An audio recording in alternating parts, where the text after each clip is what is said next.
Welcome to the Ultrahuman experience. This session is free for you for the complete experience. Please download the Ultrahuman app. The Golden Spirit of the Forest. Good evening. My name is Ravi Kapoor. Tonight, we are going to take a trip with the famous Indian writer, Ruskin Bond, back in time, to a magical forest that has long since disappeared, where he once came face to face with an elusive leopard. Ruskin is a much-loved Indian author of British descent who began writing when he was 17, and since then has published scores of books that have won the hearts and minds of legions of readers. Ruskin lives in the hills, in a small idyllic town called Mussoorie, perched 2,000 meters above sea level on the foothills of the Himalayas. Come, let's meet this famous Indian writer. Close your eyes and breathe in and out, letting your day melt away. Take a deep breath, and as you exhale, imagine a quaint hillside town full of rambling, winding streets and cottages. In one of these quaint cottages, covered in honeysuckle, surrounded by a large garden, lives Ruskin Bond. Let's push open the gate and enter the cottage. Inside, there's a library stacked with books. Many of these are the books that Ruskin has written. Further on, in a study that faces a stunning view of the green hills, we find him sitting at his desk, dressed in a dressing gown, scribbling furiously. He has a jolly demeanor and grey hair, a testament to the many years he has lived. He turns to look at you, his eyes twinkling, from behind a pair of spectacles perched on his nose. You ask him to read the story he's writing, and he smiles and nods. He clears his throat and begins. You close your eyes, sit in silence, awaiting his words. I first saw the leopard when I was crossing the small stream at the bottom of the hill below my sunny, windswept cottage with its soaring views of the skies. The stream ran, its waters crystal clear, bubbling and gurgling, having plummeted down from the heights above. The ravine through which it ran was so deep that for most of the day the area remained in shadow. This meant that many birds and animals emerged from cover even during the hours of daylight. Fortunately, very few people passed that way, so the ravine had become a little haven of wildlife. It was one of the few natural sanctuaries left near Missouri, a small town that nestled on the forested slopes of the Himalayan foothills. Below my cottage was a forest with oak, its deep green, jagged-edged foliage with its silvery undersides, creating a background for the verdant blue-green of the maple trees and for the Himalayan rhododendron,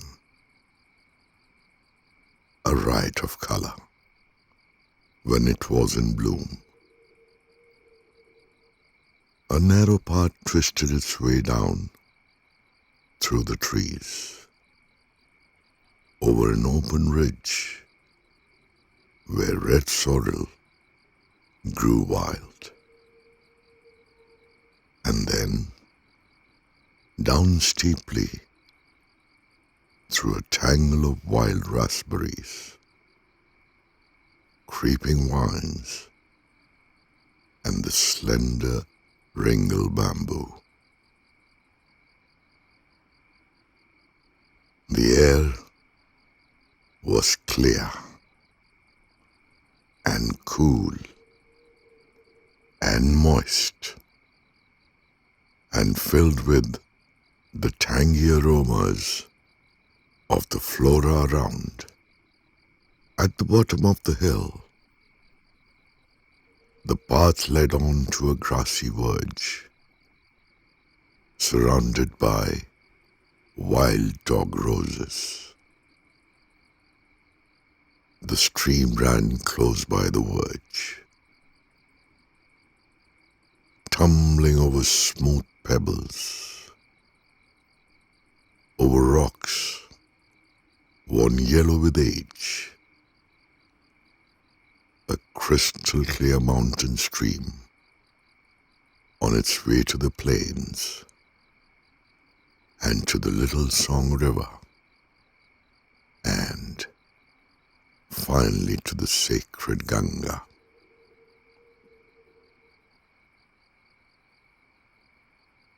It was early April, and the wild roses were flowering. There were yellow and blue primroses covering the hill slopes with their pastel hues, saxifrage, dots of dense, compact green growing out of the crevices in the rocks, and an occasional late flowering rhododendron providing a splash of crimson against the dark green of the hill. I walked down to the stream almost every day after 2 or 3 hours of writing. I had lived in the cities far too long and had returned to the hills to renew myself, to get rid of some of the surplus flesh that had gathered around my waist, and to write a novel. I am a very visual writer. I see things in my mind's eye I write about something that has happened to me or to someone around me. So, I love these walks in the woods because either what I saw provided the setting for a story, or I could conjure up the place that my character was inhabiting, dreaming as I walked in solitude. Nearly every morning, and sometimes during the day, I heard the cry of the barking deer. And in the evening, walking through the forest, I disturbed parties of Khalij pheasant. The birds went gliding down the ravine on open, motionless wings. I saw pine martens and a handsome red fox. I recognized the footprints of a bear. I had not come to take anything from the jungle, and I like to think the birds and animals sensed that. Certainly, they soon grew accustomed to my presence. Or, possibly, they recognized my footsteps. After some time, my approach did not disturb them. A spotted forktail, which at first used to fly away, now remained perched on a boulder in the middle of the stream while I got across the waters. The forktail's plumage blended with the rocks and running water, so that the bird was difficult to spot at a distance. But the white cross of St. Andrew across its back eventually gave it away, and its sharp, creaky call followed me up the hillside. The langurs in the oak and rhododendron trees, who would at first go leaping through the branches at my approach, now watched me with curiosity as they munched the tender green spring shoots of the oak. The young ones scuffled and wrestled like boys, while their parents groomed each other's coats, stretching themselves out luxuriously on the sunlit hillside. But one evening, as I passed, I heard the langur chattering in the trees, and I was not the cause of their excitement. As I crossed the stream and began climbing the hill, the grunting and chattering increased, as though the langurs were trying to warn me of some hidden danger. A shower of pebbles came rattling down the steep hillside, and I looked up to see a sinewy orange-gold leopard poised on a rock about 20 feet above me. It was not looking towards me, but had its head thrust attentively forward. In in the direction of the ravine. It must have sensed my presence, though, because slowly it turned its head to look down at me. It seemed a little puzzled at my presence there.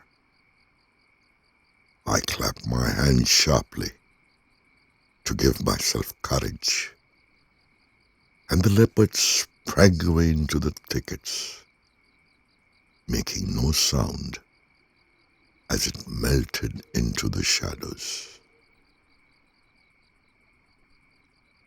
I had disturbed the animal in its quest for food, but a little later I heard the warning cry of a barking deer as it fled through the forest.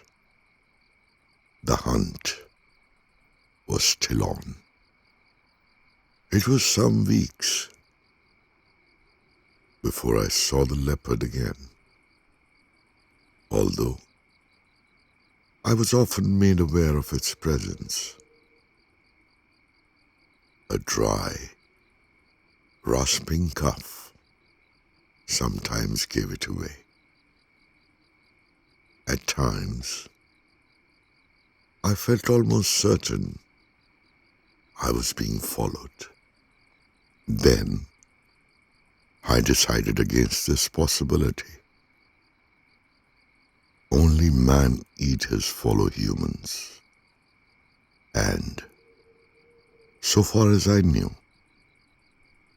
there had never been a man-eater in the vicinity of Missouri.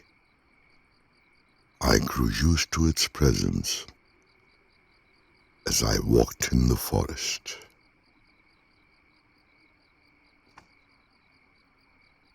The lines of a poem by D.H. Lawrence beat out their rhythm in my mind as I walked. There was room in the world for a mountain lion and me.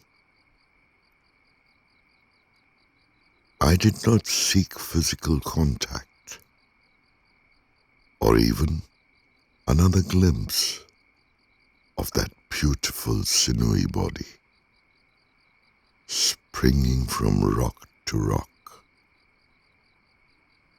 But I knew he was there.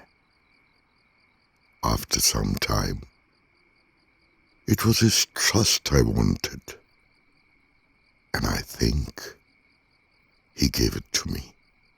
The only way I imagined he would stay alongside as I traipsed through the forest was as a benevolent golden spirit, as curious about me as I was about him.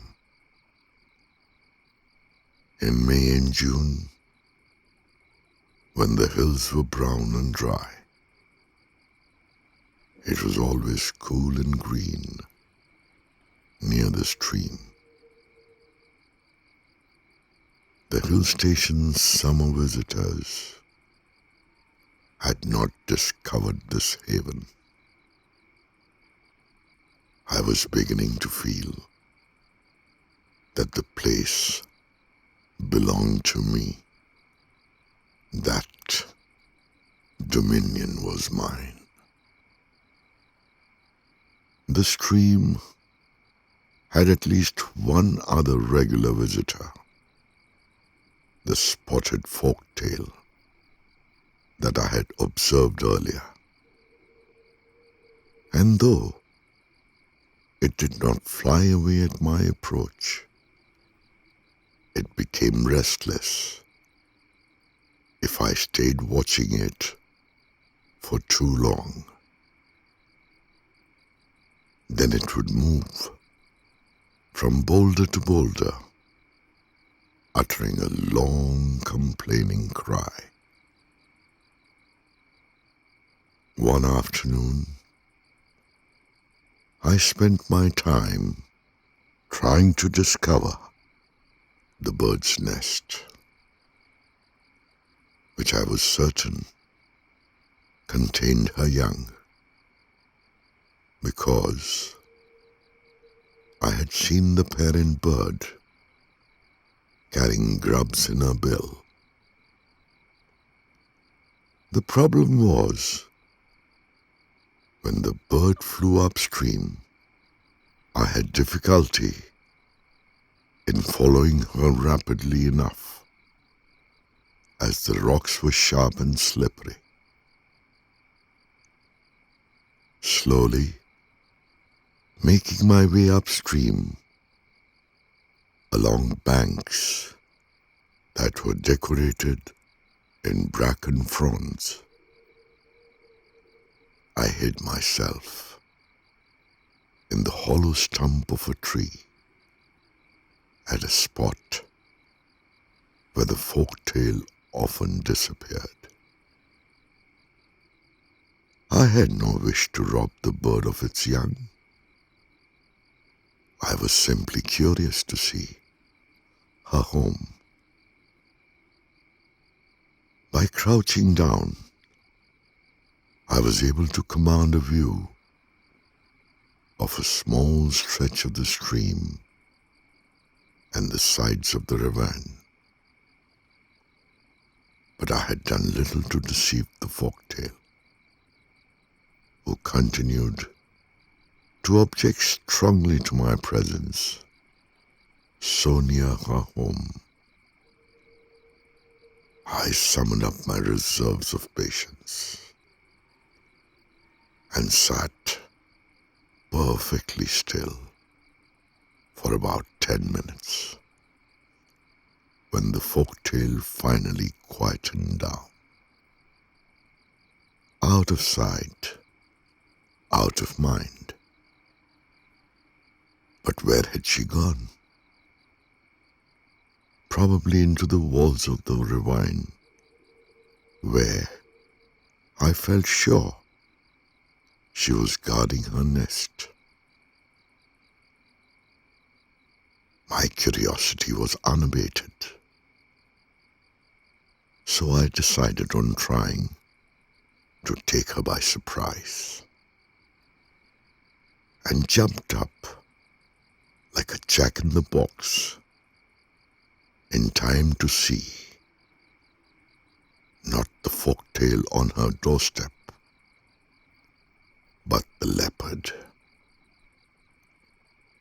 bounding away with a grunt of surprise. 2 urgent springs, a flash of gold, and he had crossed the stream and plunged into shadows of the forest.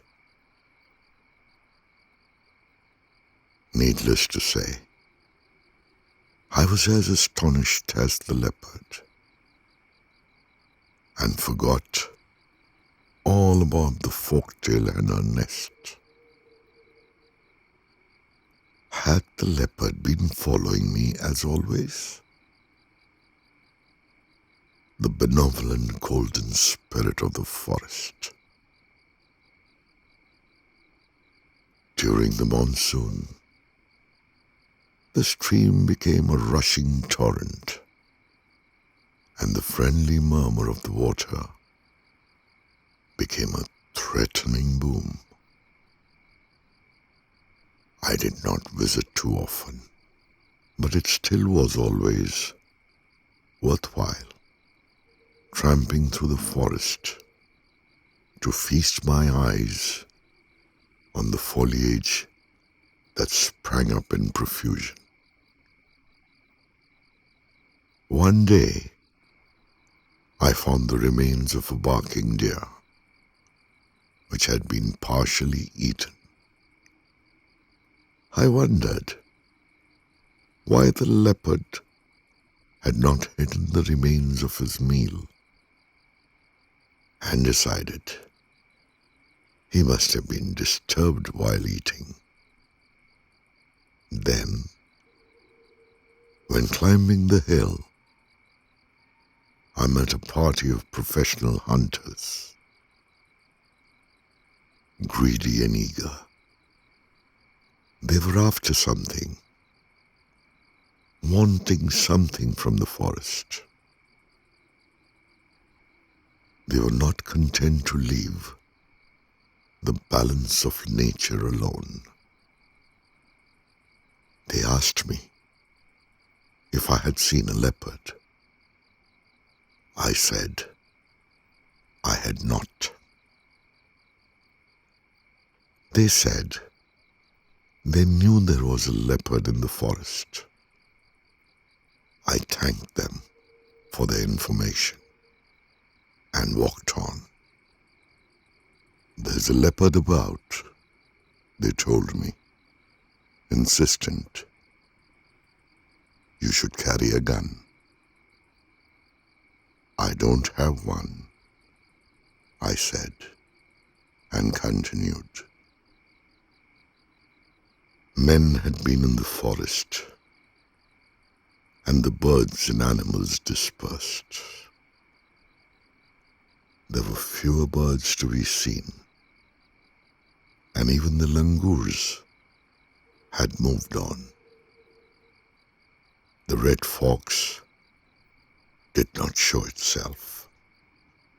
The pine martens, who had become quite bold earlier, now dashed into hiding at my approach.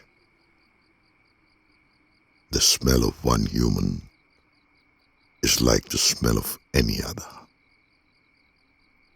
The creatures of the forest were giving us a wide berth.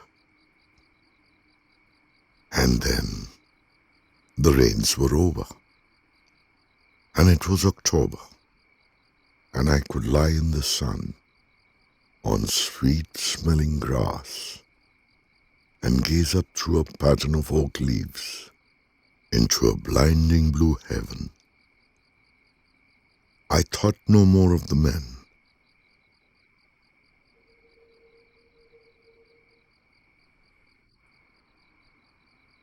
I had seen them as their species, Homo sapiens, and not as individuals. My attitude to them was similar to the attitude of the denizens of the forest. They were men, unpredictable, and to be avoided, if possible.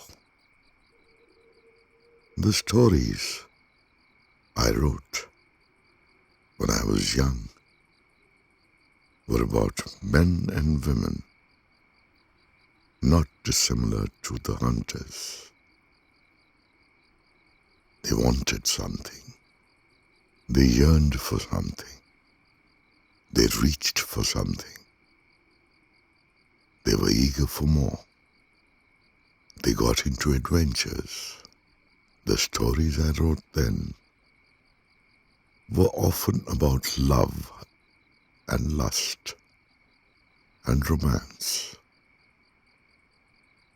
Sometimes they were set in the past. Sometimes in the present.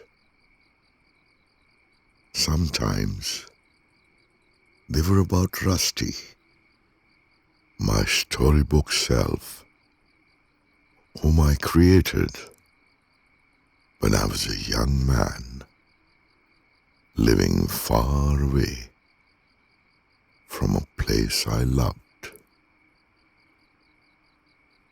Sometimes they were tales of adventure set in the city, and oftentimes my stories were about the forest and its beauty and the balance of nature. When I write by seeing the places I'm writing about in my mind's eye.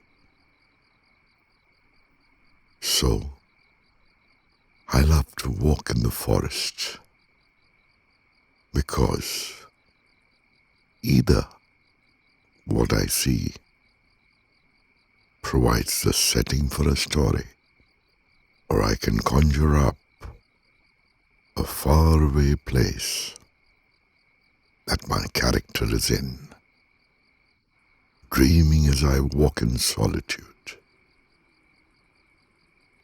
Is that a sinewy flash of orange gold I see